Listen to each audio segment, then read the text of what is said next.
Autour du président ukrainien, les Européens font bloc pour tenter de peser sur les pourparlers visant à mettre fin à la guerre en Ukraine.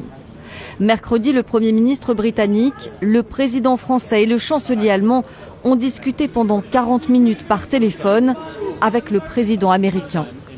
Objectif, avancer sur un plan de paix, alors que Donald Trump met la pression et affiche de plus en plus son impatience.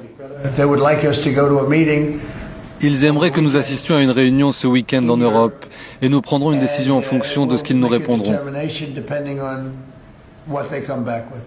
Nous ne voulons pas perdre notre temps. Parfois, il faut laisser les gens se débrouiller seuls et parfois non. Mais le problème de les laisser se débrouiller seuls, c'est que vous perdez des milliers de personnes chaque semaine. C'est ridicule, toute cette situation est ridicule.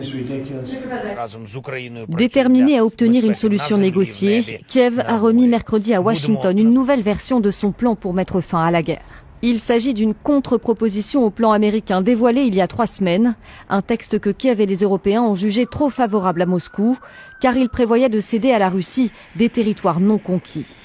Face à la posture américaine, les Européens tentent donc de reprendre la main dans la bataille diplomatique autour de l'avenir de l'Ukraine.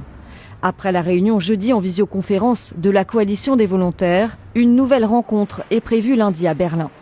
Les Européens veulent aussi avancer sur l'utilisation des avoirs russes gelés pour financer l'Ukraine avant le sommet européen des 18 et 19 décembre. Des Européens qui se trouvent à un tournant.